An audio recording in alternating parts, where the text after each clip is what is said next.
For more on how members of the community are responding to all of this, let's bring in Democratic Congresswoman from California, Sara Jacobs.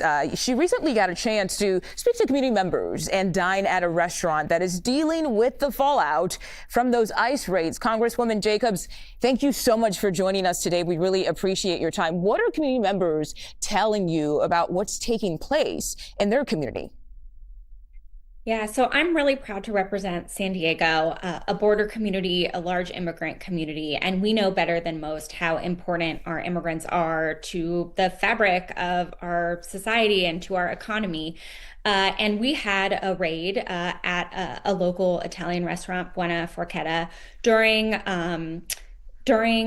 prime business hours. There were tons of people there. The ICE showed up in riot gear. They ended up exploding smoke grenades and flashbangs. And really what the community was asking is, when will this stop? Because this was not about going after violent criminals. This was literally going after people doing their job as busboys, as dishwashers. Almost none of the people in the warrant had a criminal record. We also saw ICE go after people who were literally at the courthouse to do the right thing, to finish the process, and they picked them up there. And so what I'm hearing from my community in San Diego is that they want to stand up for their immigrant friends and neighbors and our community, and that it is unnecessary to have these raids happen in this way, and to really militarize this process. Yeah, and I want to ask you about this because you wrote on X calling for the president to not send National Guard troops into the city, saying the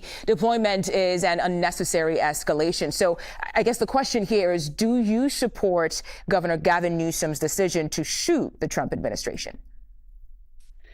Look, I don't think President Trump should have sent the National Guard. It's unclear exactly what authorities he has to do that. And so, I'll look forward to seeing how the lawsuit plays out.